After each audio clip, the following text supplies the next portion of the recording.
I'm Drew Stevenson. This is for my administrative law class. And here we're going to be talking about a 2021 Supreme Court case about the presidential powers to appoint what we call officers of the United States under the Constitution. The case we're going to be discussing is United States v. Arthrex, Inc. Now, our key issue here is whether the authority of administrative patent judges, or APJs, within the Patent Trial and Appeal Board, PTAB, is consistent with the Appointments Clause of the U.S. Constitution. This case is really focused on a very abstract issue, but cases start in the real world with real facts, and I want you to be aware of a little bit of the context of that. This started as a patent dispute. Arthrex Incorporated owned a patent for a specific type of surgical device called suture bridge or speed bridge, which is useful for fixing rotator cuff injuries and Achilles tendon injuries where soft tissue like tendons have to be reattached to the bone. So this is a kind of a nifty little device for reattaching soft tissues to bone for things like a rotator cuff injury. There was another company that made a similar product called Smith and Nephew Incorporated, and they petitioned the Patent Trial and Appeal Board to challenge Arthrex's validity or of their patent through a process that's called inter partes review. Now, just so you know, I don't want to get too far afield into this, but it'll help you understand the rest of the case. Inter partes review is an adversarial process within the Patent and Trademark Office that is used to reconsider the validity of existing patents based on novelty and non-obviousness requirements. You don't have to know a lot about patent law, but what you do need to know about this case is that we have certain standards that the Patent Office uses to issue a patent in the first place. So if you want to claim that you've just invented potato chips or a cell phone or something like that, and everybody already makes those, then that's not a novel invention. It's not something that's non-obvious. So normally you would get a patent awarded by the Patent and Trademark Office. But sometimes a patent has been issued. The person is the patent holder, but maybe there's an argument to be made that they shouldn't have been issued the patent in the first place. And that was what was going on in this case. That point, the fact that the person already has a patent and the validity of their patent is what's being challenged, matters a lot in the concurring and dissenting opinions that we're going to get to at the end of this video. So stay tuned. Now, in this particular case with Arthrex, a panel of these APJs concluded that Arthrex's patent was invalid, so Arthrex appealed. Arthrex challenged the decision based on the Appointments Clause in the U.S. Constitution. That's in Article 2, Section 2, Clause 2, which outlines how federal officers must be appointed. So they weren't just appealing based on the merits of the decision, saying, no, our patent that we've had for a few years was in fact validly issued. We were the first people to discover or invent this type of device. Instead, they're challenging the legality of the adjudicators within the Patent and Trademark Office, saying that they weren't appointed the right way under the Constitution, so therefore their decision should be legally void or should not be binding on us. Now, in the Appointments Clause in the Constitution, principal officers, it says, that's what it calls them, must be nominated by the president and then confirmed by the Senate. But the Constitution also mentions other people that are going to be government officials called inferior officers. And they could be appointed by the officer or by courts or by the heads of departments. So sometimes these are like assistants to the regional director or something like that. So there's still sort of intermediate level or mid-level management in a federal agency, but they're not the person at the top who's basically making the policy decisions or setting the policy agenda for the whole agency. Now, an inferior officer must be directed and supervised at some level by a superior officer or principal officer who has been appointed by the president and confirmed by the Senate. So the administrative patent judges in this case are actually appointed by the Secretary of Commerce, who is a presidential appointee. So that would make it sound like they're inferior officers under the constitutional framework in the Appointments Clause. But there are some federal statutes that give these patent judges, these administrative patent judges, considerable authority over these types of patent disputes where you're challenging the validity of a business rival's patent. And the key question is whether these APJs are principal or inferior officers under the Appointments Clause. The court here examined the level of supervision and control exercised by principal officers, specifically the director of the Patent and Trademark Office and the Secretary of Commerce, over these administrative patent judges. In other words, a lot of the case is delving into how much oversight do these individuals have versus how much discretion do they have to just make final decisions. And it turned out that there was little or no direct review power by these principal officers over their decision.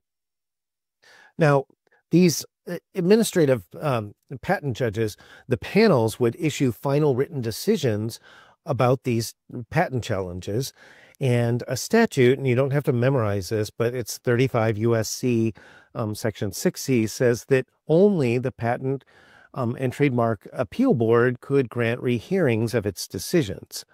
So this statutory restriction effectively prevented the director of the Patent and Trademark Office, who is the real principal officer appointed by the president in this scenario, from reviewing the final decisions made by these administrative patent judge panels. And a lot of other agencies, by the way, the administrative law judges will issue basically a recommended decision that gets the person who's the head of the agency, let's say the Social Security Administration, has to sign off on the administrative law judge's decision. But that's not what was happening here. So the Supreme Court held that the unreviewable authority wielded by these APJs during this, what we call inter partes review, is incompatible with their appointment by the Secretary of Commerce to an inferior office. In other words, the way that they're appointed, you would think that they're inferior officers. And if they were inferior officers, it's okay for the Secretary of Commerce to have appointed them. But the finality of their decisions looks more like a principal officer.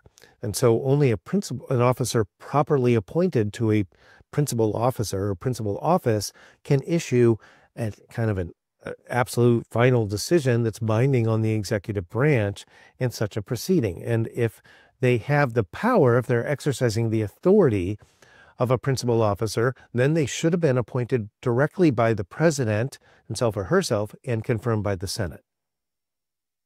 So the Appointments Clause preserves political accountability through a chain of command. But the kind of insulation that we have for these APJ decisions here broke this chain.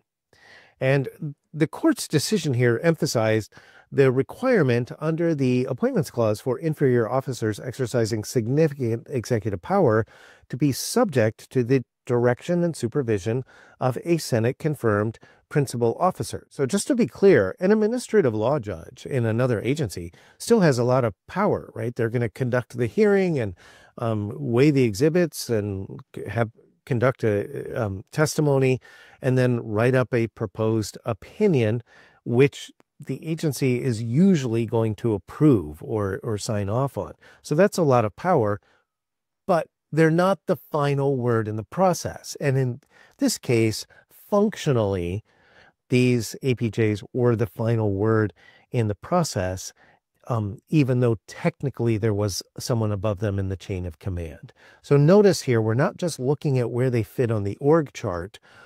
The court is looking at what happens in real life. And here's a quote that I pulled out for you from the case that I thought was sort of a key quote. the unreviewable authority wielded by administrative patent judges, APJ, during the inter partes review is incompatible under the Appointments Clause with their appointment by the Secretary of Commerce to an inferior office. The court also says here, however, Congress has assigned APJs significant authority in adjudicating the public rights of private parties while also insulating their decisions from review and their offices from removal. Now, let's talk about the remedy in this case, because this is something that generated sort of a buzz when the case came out, that the court did something a little unexpected or unconventional here. The court decided to render inoperative the statutory restrictions in 35 U.S.C. 6C that prevented the director of the Patent and Trademark Office from reviewing final decisions. So they didn't say the decision is invalid or we're going to overturn this whole system and fire all of these APJs and have to start from scratch. They just sort of severed this one sort of clause of the statute that made these decisions final decisions by these APJs and said we're striking down that part of the statute. And so without that, the director of the Patent and Trademark Office, as a principal officer of the United States appointed by the President and confirmed by the Senate, now has the authority to review final Patent and Trademark Appeal Board decisions. In other words, the court just sort of like cut out or excised or did a line item veto almost on one line of the statute and basically preserved the entire rest of the framework for these administrative adjudicators. And so instead of remanding for a new hearing, which they didn't do, the court remanded it to the acting director of the Patent and Trademark Office at the time.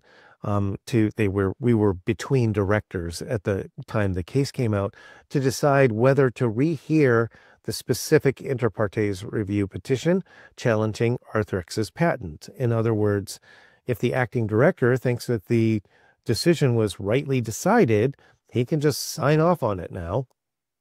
But if he thinks that we need to hold a new hearing, he has the discretion to do that.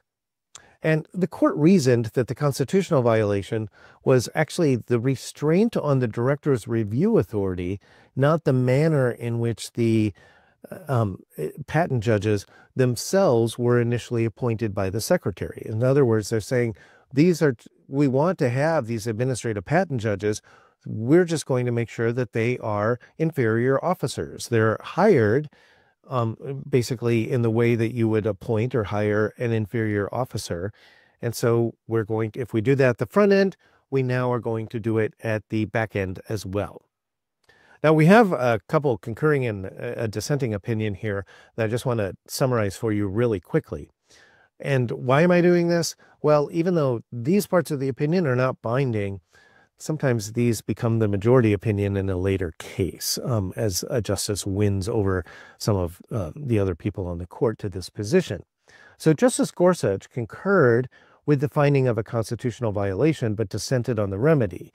He said that the court should have invalidated the decision entirely and left the legislative fix to Congress. In other words, he wanted to do something more drastic here and get rid of this whole arrangement and make Congress start from scratch with the statute. Instead, what the court sort of did here was amended the statute through basically striking out one provision via a judicial decision. And he thought they shouldn't do that. And he reiterated his view that he's articulated in the past, that executive branch review of patent validity, which is, remember, this, as I said at the beginning of this video, this was a patent that had already been issued that now is being challenged, saying this is invalid, it should not have been issued in the first place. Well, that means it's a vested property right for Arthrex, who is the patent holder. And he thinks that the executive branch shouldn't be making those decisions at all. It might violate the separation of powers and due process. Instead, he thinks that we should have just the judiciary handle these cases. So I'm not sure that Justice Gorsuch likes the idea of having these administrative patent judges at all in this setup of having inter partes review. Justice Breyer also concurred and was joined by Sotomayor and Kagan, and he agreed with the specific outcome for Arthrex, but dissented on the main appointments clause holding. So in other words, he thought that Arthrex should have lost, that patent was not valid, but he said that he thought that there was nothing wrong with the arrangement, that the administrative patent judges are properly appointed inferior officers, and that the fact is, even if their decisions were final, they were subject to sufficient supervision already. We didn't need to make part of the statute inoperable. In other words, there was no real problem, and he would have just upheld what had happened in the patent hearing or the patent appeal. And he advocated, and this is the part you should take away from this, a more functional approach to appointments clause analysis.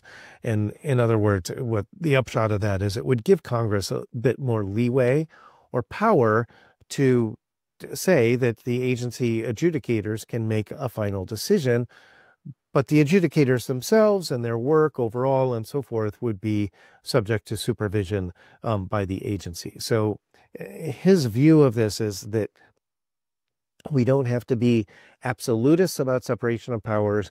We can give Congress a little more room to be creative to address the needs of our modern society. It's very on brand for Justice Breyer. Justice Thomas dissented in this case, and part of his dissent was joined by others. He disagreed on the merits. He thinks that these patent judges are inferior officers. They sit at the bottom of the org chart, he basically says, and he doesn't think that they need to be appointed by the president. More importantly, though, he disagreed with the majority's sort of jurisprudence or methodology in the case. Remember, the majority opinion is very functionalist. It looks at what happens, who makes the final decision, is there enough review. He thought that you would never be able to draw a clear line there, and instead he has this extended historical argument. He would rather rely on history and precedent to make a conclusion about individual offices or officers within the executive branch to determine whether they are principal or inferior officers. Now, to wrap up here, Arthrex really eliminated a longstanding exception to the Patent and Trademark Office judges, these administrative law judges that hear these patent appeals. But the reasoning is in line with some prior cases about appointment powers, and specifically the court in Arthrex followed and arguably extended its holding in a 1997 case, United States v. Edmund, that had applied to certain military courts or judges in the military courts. What was sort of striking about the Arthrex case is that they ignored or didn't mention some of the bigger cases in this area. So they seem to really be taking the Edmund trajectory for appointment powers. I pulled out a quote from Justice Roberts' conclusion to the majority opinion that I think is a really good point to end this case and make sure that you get the right takeaway about Arthrex. Today, we reaffirm and apply the rule from Edmund that the exercise of executive power by inferior officers must at some level be subject to the direction and supervision of an officer nominated by the president and confirmed by the Senate. So that wraps up our lecture about United States v. Arthrex and presidential powers to appoint agency officials.